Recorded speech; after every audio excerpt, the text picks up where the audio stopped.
Assalomu alaykum, hurmatli televizor ko'rguvchilar. Yaxshimsizlar?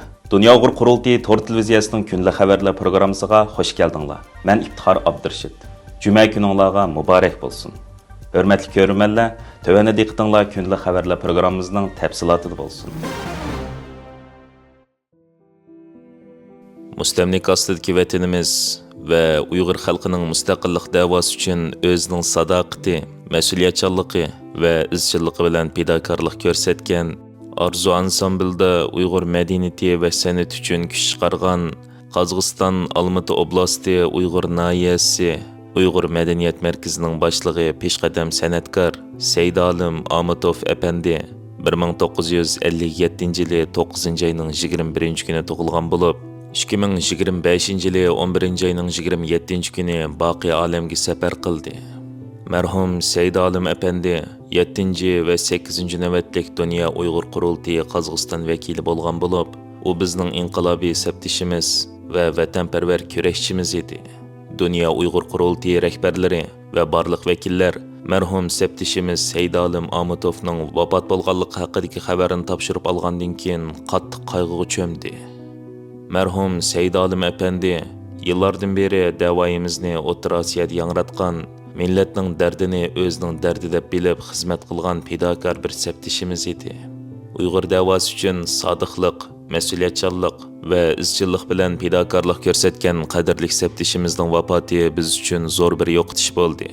U xalqimizning qalbida mangu yashaydi.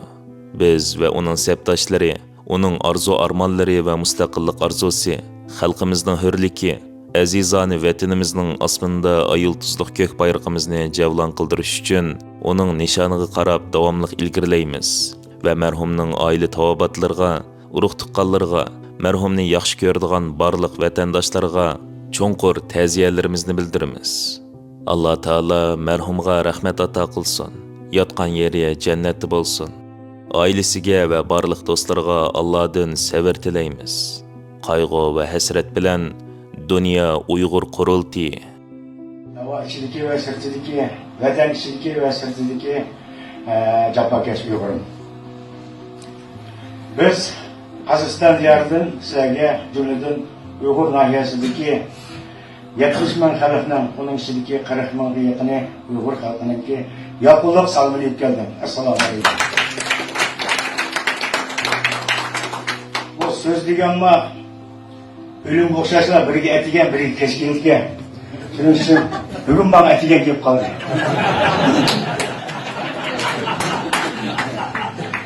Men turayotgan zimin vatanniki ili ülkesi bilan chegaradash keldi. Bu yerda yuqorida Tangritog' chegaradash, tövende ili daryosi chegaradash. Bu yoqdan Tangritog' ekib chiqdi, bu yoqdan ili daryosi ekib chiqdi. Şu yerde bizdeki 20 ga yaqin aholi yezilar bor. Shularning hammasi degidek bizning maktablarimiz bor. Maktablarimizda o'zimizning ona tilimizda bilim yuvotida yashaymiz. Bizning xalqimizningki eng esil bir xislati, fazilati o yolg'iz qolsin setib bolasini o'qitishga tirishadi. Shuning uchun Olmaotada va yoki Qozog'iston diyorida olimlar, yazgıçılar ve sanatkarların hepsi degidek şu bizdeki Uyghur nahiyasidan chiqdi. Shuningga biz mag'rur, shuningga biz qo'sham. Endi bu yerga men o'sha issiq so'zim bilan birlikda 83 yoshga kelgan onam keliniga, ya'ni 60 yoshga kelgan mening ayolimga non yoqizib, shu nonni ashaga opirib ber dedi. Shuni men topshirasam.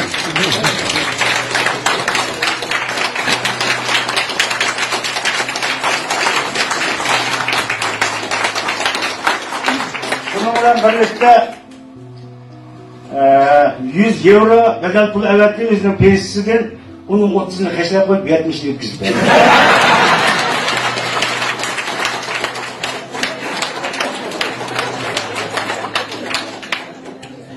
Endi yine dünü günden beri dopu üstü geldi, biraz dopa kış geldi. Özünü kalpak çiğden 200'e elem var.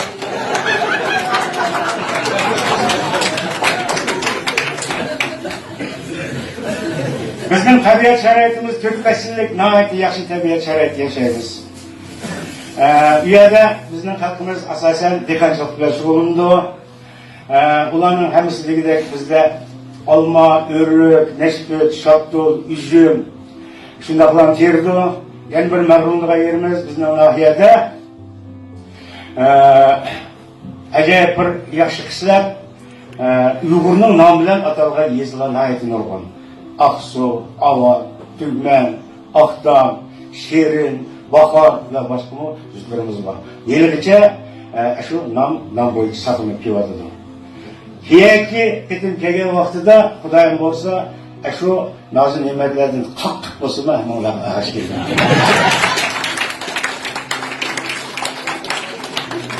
Herkese bugünkü, dününkü ve şu kegendin beri ötküzü atkan şu yığınımız, kurultuyumuz, kahramanı kapitkanlar nahiyeti mezmunluq, hemmimizin oy gidek, uyaqtın ki vatkan nahiyeti bir teşvişler kegen toq, teşvişlerin hemmisi mesela juyulup, hemmisi yaxşı bulup gitti.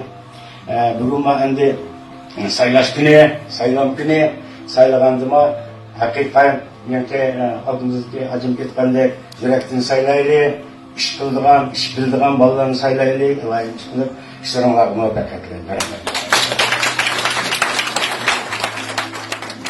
Sayıdakımız güzel sözler için rahmet. Bizi yana bir katım külder ettiğinde, yana bir katım bize bir oy icattın, medet verdi. Çok sağlıkımız grubu tercih ettim. Rahmet, seyrekle kayıt sizge.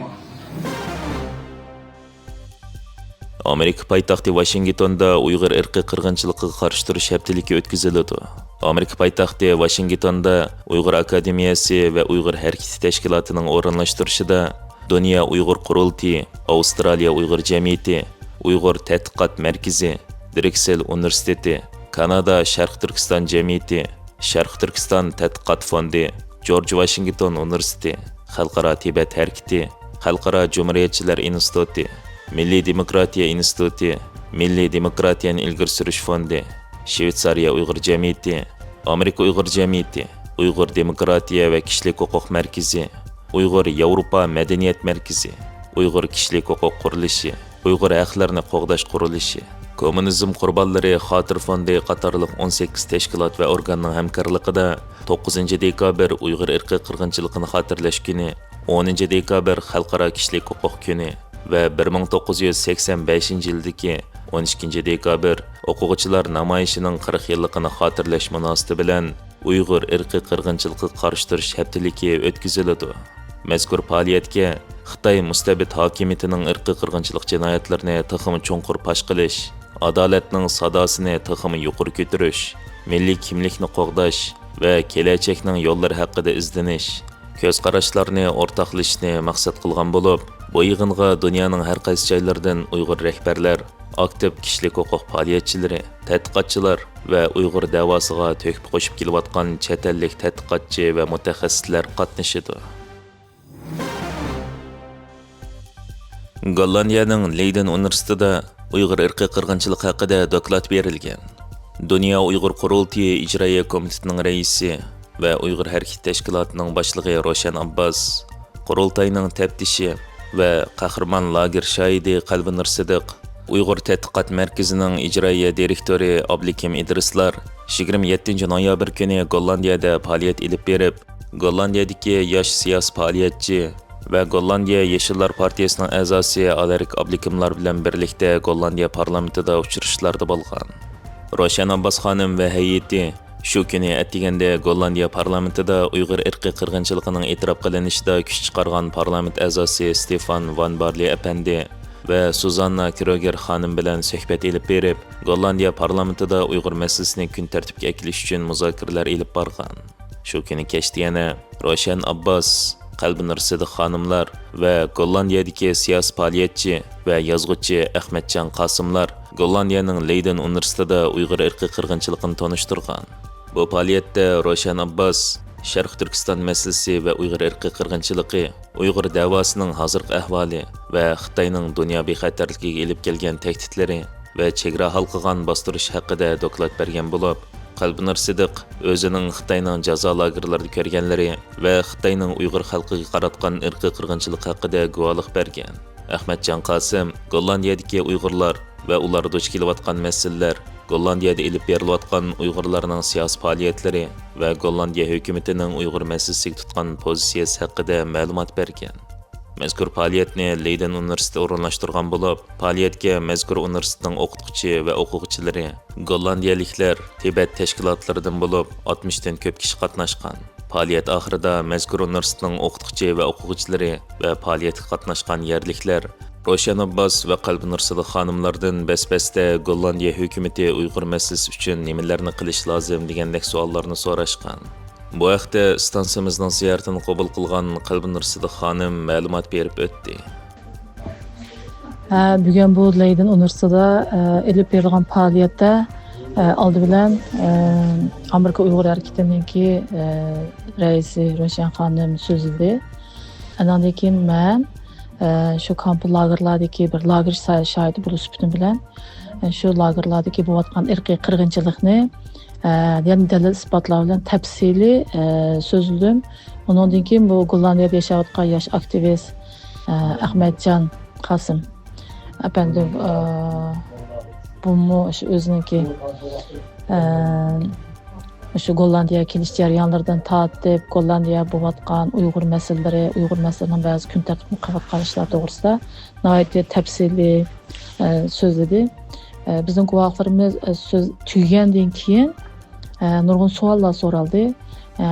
Ya'ni masalan mendan so'ragan savollari sen qandoq bo'lib sen bu Gollandiyaga kelding, bu yerda qizing bilan yashayotgansan, kelib ketib sayohat qilib o'ynab yursan bo'ldi-ku. Ammo sen qandoq qilib bir jasorat qilib bunda guvohlik berish nimasiga o'tding? Sen o'ylamadingmi boshqa ishlarni deb shunday har xil savollarni so'radi. Anandik hatto bu yerda shu Amsterdam shahrida bo'lgan Amsterdam festivalininki mening mukofotga erishganman to'g'risida ishlagan film to'g'risida to'xtaldi bular. U yerda o filmni ko'rgan bir aktivist bir demokratik Xitoy vaki. Shu Xitoy ashada savol so'rg'ash dedi.